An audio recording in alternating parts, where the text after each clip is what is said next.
Shalom, perkenalkan nama saya Fenty Adelia Restilai, NIM 71-2019-602 dari kelas Homiletika B. Jemaat Tuhan yang terkasih, pembacaan kita pada hari ini terambil dari surat Yudas pasal yang ke-1 ayat 17 hingga ayatnya yang ke-23. Surat Yudas pasal yang ke-1 ayat 17 hingga ayatnya yang ke-23 dengan perikop nasihat-nasihat untuk meneguhkan iman. Tetapi kamu, saudara-saudaraku yang kekasih, ingatlah akan apa yang dahulu telah dikatakan kepada kamu oleh rasul-rasul Tuhan kita, Yesus Kristus. Sebab mereka telah mengatakan kepada kamu, menjelang akhir zaman akan tampil pengejek-pengejek yang akan hidup menurut hawa nafsu kefasikan mereka. Mereka adalah pemecah belah yang dikuasai hanya oleh keinginan-keinginan dunia ini dan yang hidup tanpa Roh Kudus.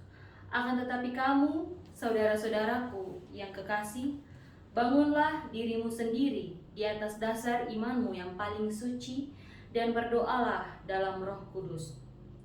Peliharalah dirimu demikian dalam kasih Allah sambil menantikan rahmat Tuhan kita, Yesus Kristus, untuk hidup yang kekal. Tunjukkanlah belas kasihan kepada mereka yang ragu-ragu, selamatkanlah mereka dengan jalan merampas mereka dari api. Tetapi tunjukkanlah belas kasihan yang disertai ketakutan kepada orang-orang lain juga, dan bencilah pakaian mereka yang dicemarkan oleh keinginan-keinginan dosa. Demikianlah firman Tuhan. Berbahagialah setiap orang yang mendengarkan serta melakukan firman-Nya dalam kehidupan hari lepas hari. Shalom.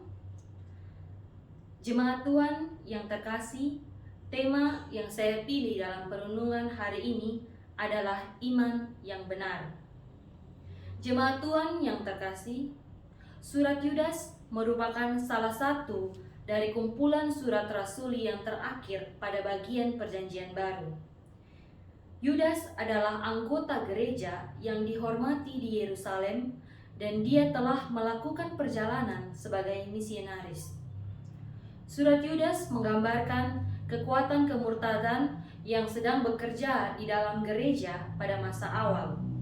Surat Yudas juga ditujukan kepada orang-orang Kristen yang setia, terpanggil, dan dikasihi dalam Allah Bapa, seperti dalam Yudas 1 ayatnya yang ke-1. Yudas menulis surat ini adalah untuk mendorong kita sebagai anak-anak Allah agar tetap berjuang untuk mempertahankan iman dan melawan para guru fasik yang telah menyelusup ke dalam gereja pada masa awal dan mempromosikan perilaku amoral serta ajaran-ajaran palsu yang menyangkal Tuhan Yesus Kristus, seperti dalam Yudas pasal 1 ayatnya yang ke-3. Jemaat Tuhan yang terkasih, gereja dalam perkembangannya tidak pernah sepi dari berbagai tantangan dan persoalan, baik berhubungan dengan ajaran maupun doktrin-doktrin. Pada waktu itu, jemaat sedang menghadapi orang-orang yang tidak mengakui Yesus Kristus sebagai penguasa dan Tuhan, sehingga mereka diingatkan agar waspada terhadap munculnya guru-guru palsu yang berusaha menyesatkan iman mereka dengan pengajaran dan perilakunya. Dalam istilah teologi, ajaran mereka disebut antinomianisme atau anti-hukum. Kelompok antinomian ini memahami kebebasan Kristiani secara keliru dan memakainya demi kenikmatan duniawi, uang, makanan, dan pelampiasan nafsu. Firman Tuhan hari ini mengatakan bahwa Yudas mengetahui ada orang-orang yang tidak mengakui Yesus Kristus sebagai Tuhan dan memberikan nasihat kepada mereka untuk kembali mengingat ajaran-ajaran Rasul terlebih dahulu. Jemaat Tuhan yang terkasih, Yudas sangat prihatin dengan perpecahan yang terjadi dalam perseteruan pengikut Yesus yang penyebabnya adalah guru-guru palsu ini. Orang-orang yang terlihat begitu baik di depan mata, tetapi sebenarnya punya perilaku yang menyesatkan, itu bagaikan serigala berbulu domba.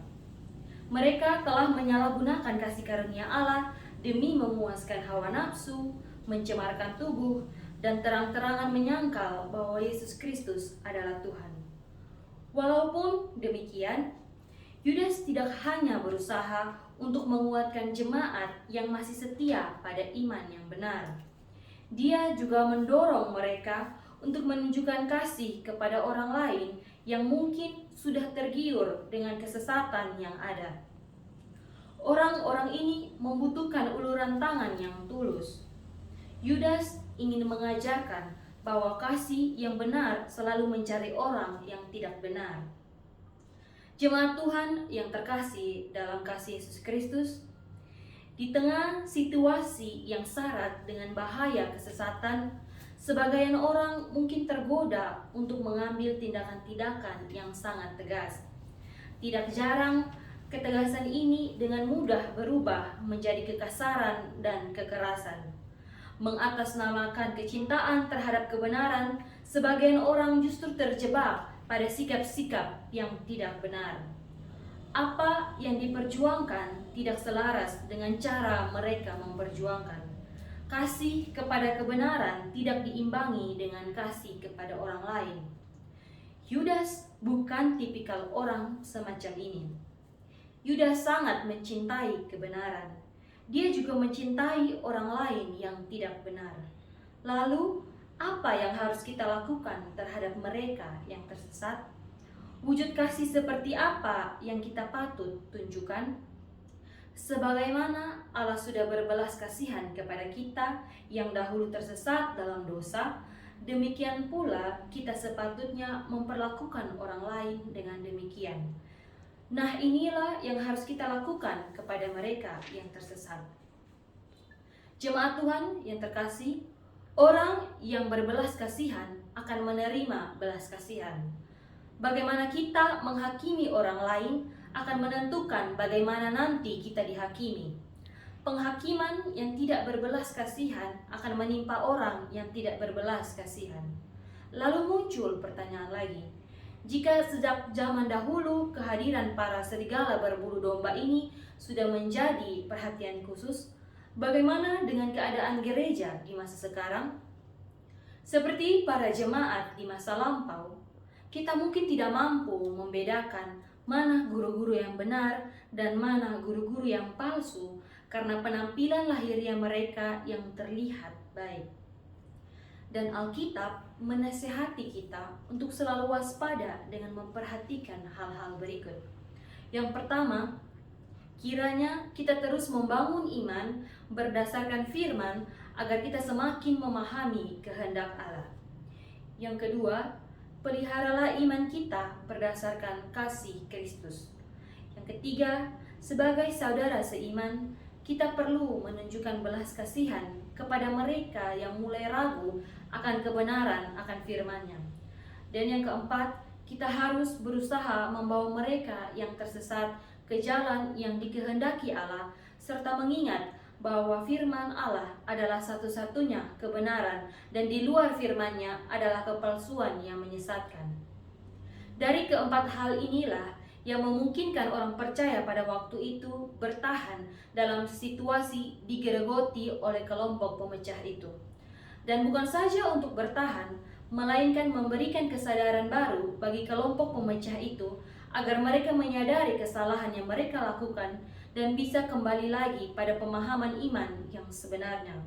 Ini juga membantu kita untuk jeli dalam hidup sebagai anaknya untuk menyikapi situasi kehidupan yang sedang kita alami. Jemaat Tuhan yang terkasih, ada sebuah contoh yang dapat membantu kita untuk memahami surat Yudas ini. Ketika kita melihat gunung dari kejauhan, gunung itu tampak berwarna biru. Tetapi setelah kita melihatnya dari dekat, ternyata keadaan tidak demikian. Ada gerombolan perpohonan besar, ada permukaan tanah yang berwarna coklat, dan sebagainya. Seperti penampakan gunung, tidak sedikit orang yang mengaku dirinya Kristen, hidupnya kelihatan rohani, tetapi sebenarnya ia tidak memiliki iman. Bisa jadi ia kelihatan sangat baik, tetapi ternyata ia menipu sesamanya. Ada juga yang menduakan Tuhan, dengan masih pergi ke dukun atau paranormal untuk meminta petunjuk. Yudas mau mengingatkan kita, seharusnya kita mampu untuk membangun diri kita sendiri di atas iman yang paling suci.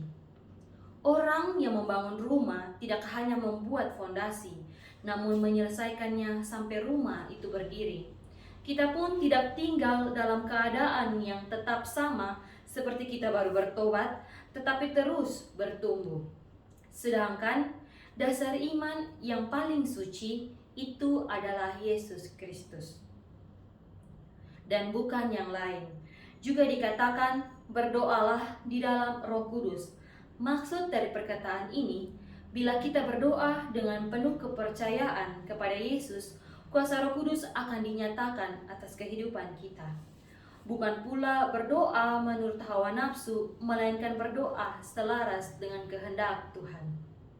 Jemaat Tuhan yang terkasih, kita harus mengerti dan ingat bahwa orang yang hidup di dalam dasar iman yang benar tidak akan diombang-ambingkan oleh angin, sehingga ia tidak akan menyimpang dari kebenaran.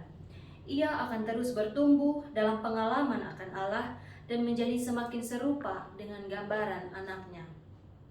Jadi, sekarang pilihannya ada pada kita pribadi dan pribadi. Mau pilih hidup dengan iman yang benar atau hidup dengan iman yang tidak benar. Kalau kita pilih untuk selalu dan tetap hidup dengan iman yang benar, maka percayalah bahwa janji keselamatan dan mahkota kerajaan surga akan dianugerahkan Allah kepada kita. Tetapi jika kita mau hidup dalam iman yang tidak benar, maka ada harga yang harus dibayar. Ada konsekuensi yang akan kita terima dari Allah. Belajar dari perenungan kita hari ini bahwa jika sebuah ajaran tentang Yesus sudah tidak sesuai dengan Alkitab, maka ajaran itu menyesatkan kita. Mintalah hikmat senantiasa dari Roh Kudus agar kita senantiasa jeli dalam menyikapi setiap alur kehidupan ini. Kita juga harus ingat bahwa dalam setiap kehidupan itu ada yang namanya proses. Walaupun dulu kita adalah orang berdosa, kita adalah orang yang dikatakan sebagai serigala berbulu domba, ataupun kita adalah orang yang tanpa belas kasihan, tetapi jika kita mau memberi diri untuk diubah, diasah, serta diproses seturut dengan kehendaknya, maka pasti kita akan menjadi anak-anak Allah dengan iman yang benar. Percayalah bahwa keselamatan yang dianugerahkan oleh Allah lewat kematian Yesus Kristus di kayu salib akan kita terima jika kita dengan tulus dan taat untuk hidup sesuai dengan firman-Nya. Tuhan Yesus memberkati kita semua dengan firman-Nya. Amin.